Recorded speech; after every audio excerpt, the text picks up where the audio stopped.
la personne la plus toxique dans ta vie n'est peut-être pas celle que tu crois.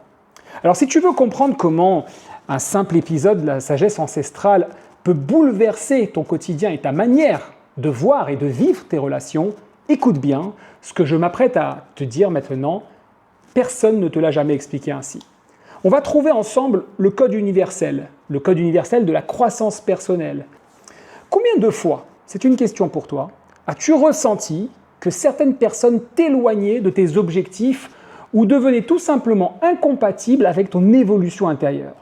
Soit par exemple en se moquant, soit en cassant tes ambitions, enfin quel que soit le modèle, sache que c'est humain, c'est surtout et avant tout profondément spirituel. La section de la parashat Chayei Sarah, qui porte un nom, résonne comme une énigme. Ce nom, Chayei Sarah, veut dire la vie de Sarah. Et pourtant, elle débute dès le début par la mort physique de cette femme, la matriarche Sarah, femme d'Abraham.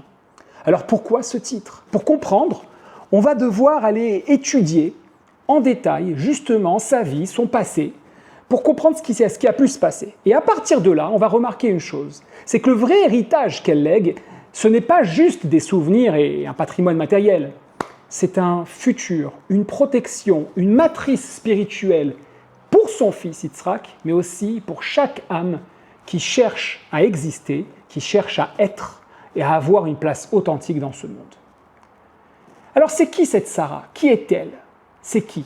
On dit que c'est celle qui voit. Pourquoi? Parce qu'elle a su voir ce que personne n'ose regarder en face, et c'est souvent le problème, cette vérité qu'on ressent à l'intérieur de nous qui vibre, elle a osé l'affronter. Elle détecte ce que beaucoup même refusent de nommer. Mais alors on parle de quoi? Cette chose-là, la Kabbalah, elle appelle la Klippa. Textuellement, ça veut dire l'écorce, ce qui entoure le bon. Ce qu'on va nommer aujourd'hui la présence qui pollue l'énergie, la zone d'influence négative, la relation toxique. Et sache que la présence qui pollue l'énergie spirituelle, n'oublie pas que l'énergie spirituelle, c'est ton énergie créative. Rappelons pour ceux qui ne savent pas, en 3 mots l'histoire, mais vraiment. Dans la sagesse ancestrale, Sarah ne pouvait pas avoir d'enfant.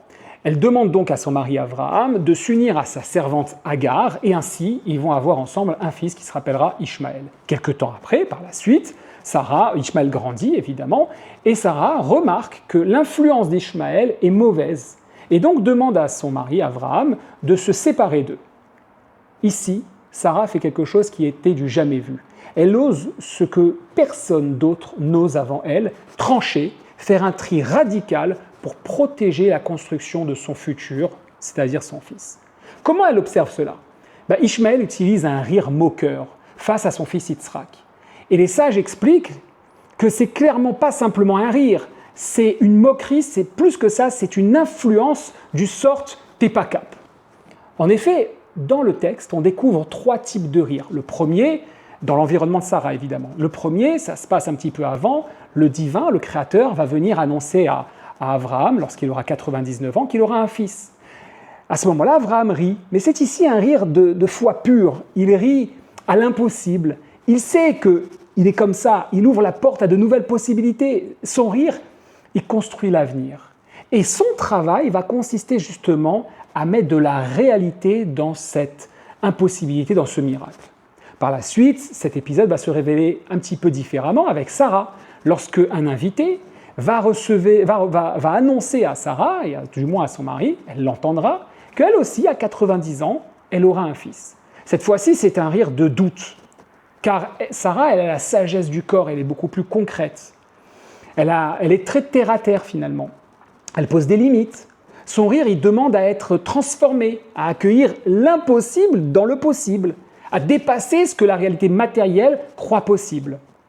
Mais maintenant, nous avons un 3e rire, celui de Ishmaël. Lui, il rit pour se moquer d'Yitzhak, pour le provoquer, pour l'influencer. Il tire vers le bas.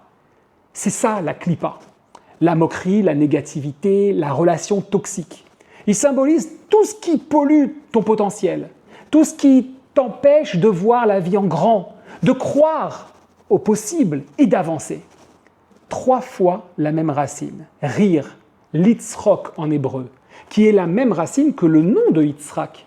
Tu vois, ça sonne Yitzhak, Litzrok. Et le fils, évidemment, c'est quoi? Le fils de Sarah et d'Avraham, Yitzhak. C'est avant tout le fruit, le résultat du travail. Ici, c'est le fruit du couple, parce qu'ils étaient vieux, ils ont réussi.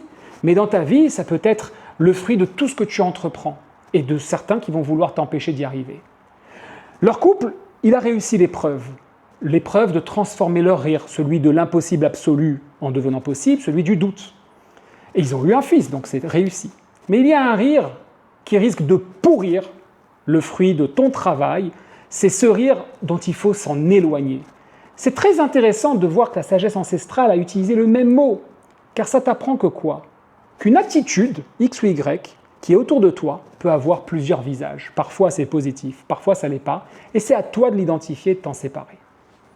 Écoute bien. Comme je l'ai dit, la Kabbale utilise le mot klipa. Textuellement, ça, la coquille, l'écorce, ce qui recouvre, qui cache, qui pollue le fruit de ta lumière. Dans ta vie, c'est quoi? On va avoir différents modèles. Ce sont par exemple ces relations que tu dois constamment entendre te réduire. Ces personnes qui réveillent la plainte, constante aussi, la jalousie, voire la critique. Et pas souvent positive, sinon c'est bon. Ceux qui disent « c'est impossible, tu n'y arriveras pas, tu n'y arriveras jamais ». Et qui tu es pour y arriver aussi, ça peut être aussi ça. Ou encore les environnements où ton rêve, ta vision, ta mission même en elle-même semble ridicule ou naïve. Tant que tu ne fais pas ce tri dans ta vie, tant que tu vas laisser ton potentiel être parasité, laminé, annulé, tu ne pourras pas avancer. Il faut parfois, pour grandir, oser couper, sortir du groupe de ceux qui ne croient pas, qui refusent, qui critiquent, ou pire, qui sont hypocrites. En deux mots, ceux qui empêchent ta mission ou ta vision de s'élever. C'est dur, c'est vrai que c'est dur, mais c'est vital. La société te vend le culte du compromis, du tout le monde à sa place, du consensus mou, tu vois. Mais la Torah et la Kabbale sont clairs. On parle ici de nos limites. L'appel à dépasser le programme du monde extérieur qui exige de discerner ce qui nourrit réellement ton âme, qui croit en toi, qui te pousse vers le haut et qui est là et qui t'aide à te débarrasser de la clipa, puis la limite, la toxicité. Il faut réussir à faire ce tri-là. Alors tu comprends, l'héritage dans ce texte, l'héritage de Sarah, c'est garantit et protège ton futur. C'est offrir à toi-même la protection, la lucidité et l'espace intérieur nécessaires pour porter plus loin ta propre lumière. N'aie pas peur du tri. N'aie pas peur de laisser derrière toi certaines relations, certains cercles d'amis ou de connaissances, des expériences qui n'honorent plus le chemin que tu es en train de tracer, ce que tu es en train de devenir et ce que tu veux surtout incarner. Il ne s'agit pas de fuir par peur, mais d'honorer la vie de Sarah qui est en toi. Cette voix intérieure qui protège, qui prépare l'avenir, qui affirme avec clarté ce que tu dois apprendre à écouter et à libérer. Répète après moi. Répète après moi. On ferme les yeux, on se concentre 2 minutes. Je libère aujourd'hui, avec conscience et bienveillance pour moi, les relations, situations et habitudes qui ne soutiennent pas mon authenticité et je décide de laisser partir les liens qui me freinent. Je fais de la place et mes sens sont prêts ou prêtes à accueillir ceux qui élèvent et nourrissent ma croissance. Tu peux mettre pause, faire retour et le répéter. Et plus tu le répètes avec une foi pleine, et plus ça va ouvrir des possibilités. Alors maintenant, commence vraiment à accueillir en toi un avenir d'authenticité, de relations saines, de nos limites et de promesses incarnées génération après génération. C'est ça, tu vois, la Torah. C'est ça, la sagesse ancestrale. C'est ça, la promesse du Créateur, du Divin. Abonne-toi pour continuer à décoder les secrets de la Torah qui changent la vie et à bientôt pour une nouvelle vidéo.